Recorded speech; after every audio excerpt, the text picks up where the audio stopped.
Hey, Dr. Schlegel, I'm about to start my first video noticing journal. Hope you like it. The first thing I noticed this previous week was Andrew Hunter. Mr. Andrew Hunter is my symphonic winds instructor. He does a fantastic job. He definitely a great addition to the school. But one thing I noticed out of him is this tiny piece of paper that he laid across all of our stands, and it was instructions on a tuning assignment he had given us. I'm like, oh great, another tuning assignment. I've done like 7 of these in high school. I'll probably have to do some more for my euphonium studio. But I think there's a deeper meaning to it, why he's making us do this. And I haven't asked him yet, but I'm going to. Why is he making us do this tuning assignment in college? And then you keep reading the assignment, and it says you have to do it with someone that's not in your section. I got to thinking, why someone not in our section? Wouldn't it be so much easier to tune with someone that's in your section, since you know the instrument and the material and what you have to do to make sharp notes flat and flat notes sharp? But I think it's a really good idea because it gives us the ability to learn more about someone else's instrument. True, I may never get to the point where I'm playing an oboe, but since my tuning partner's an oboe, I may know that whatever note they have may be sharp or flat from now on, and it may help me whenever I become a teacher. I don't think that was his intention, but even if not, it's a great teaching method, and I may definitely carry that on with me when I start to teach or when I begin a classroom setting. Another thing I noticed this week was Dr. Beard's teaching method. What he does is he gives a problem and then a series of steps to get to the answer. Multiple steps at a time. And he puts these little challenges, time challenges of getting the answer.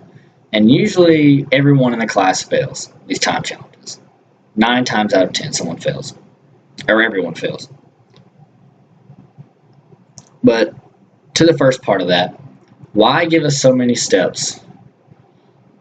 A lot of the time there's a much simpler and easier way of going about things and learning and knowing this material.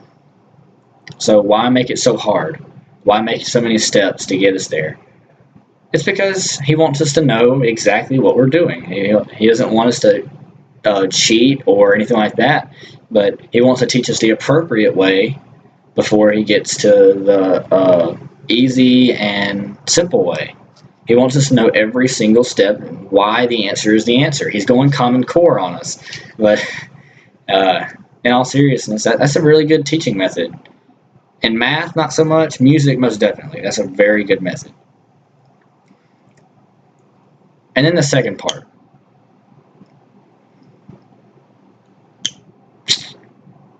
Why make it? Why make the time challenges? The time challenges on everything. If you do the time challenges, if you actually accomplish all the time challenges on a homework assignment, you're going to miss a lot of the problems. It's not something simple that you can do without thinking it through and making sure every single answer is right. He does the time challenges so that we can go. I haven't done this yet. I usually just do my homework and get out of the way and then do something else in my life. But the time challenges are meant to give us an example of how fast it should take us as professionals in the field of music to accomplish these goals and go forth and about our business. It should take us about, he says, 25 seconds per line with about 7 questions per line on finding intervals from minor seconds to major sevenths.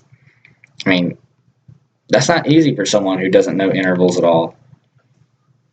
And then he'll do another one the next day saying, find the inversion of that interval. And as a bunch of kids who don't know much about music, or not much about music, but much about theory, we're all like, how are we supposed to do this in 25 seconds per line?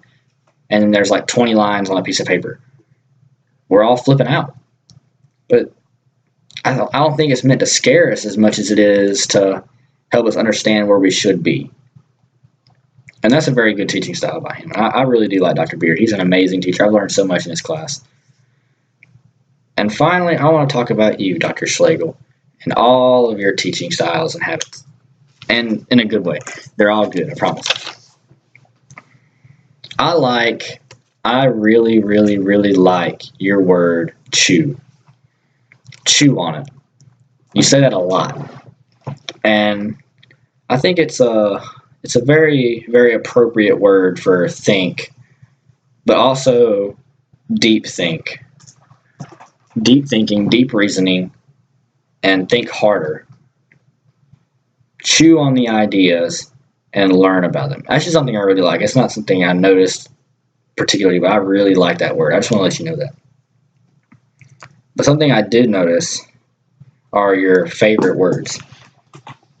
This may be a completely weird accusation, but I think your favorite words are words that you want us to really learn. Not because they're your favorite, but because it's something we need to know in the future career of music. I don't think it is as much as, oh, this is my favorite word. I need to remember it's my favorite word as much as hey, this is my favorite word because this, and this. And because you need to know it because of this, and this. Not because, hey, I just really like this word. These extremely hard to read articles. As someone who doesn't read for fun or read for amusement,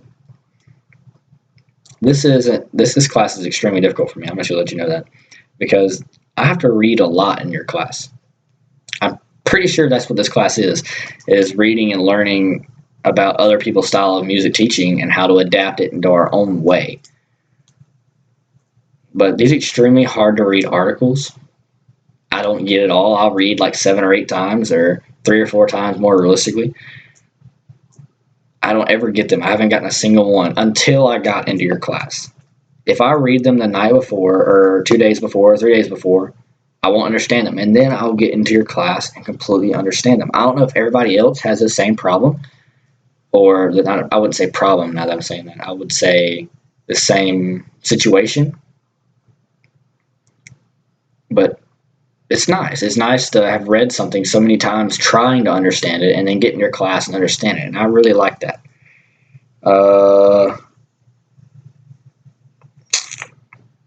And you told us this on the first day. Why do you move around so much? Why do you make eye contact with people? It's all a bunch of teaching styles that you want us to inherit and adapt. And I never really noticed it before the first day of class. But now I'm seeing it in all my teachers. Not just you, not just Dr. Beard, not in Mr. Andrew Hunter. I see it in my math class, my psychology class. I see it in all my teachers. I wish my psychology teacher would do it more.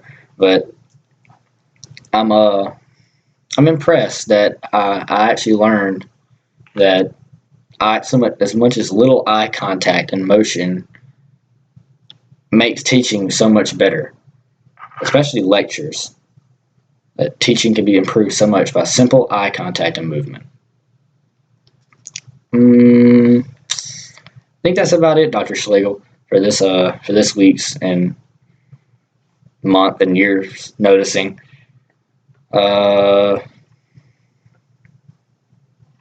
Okay, thank you.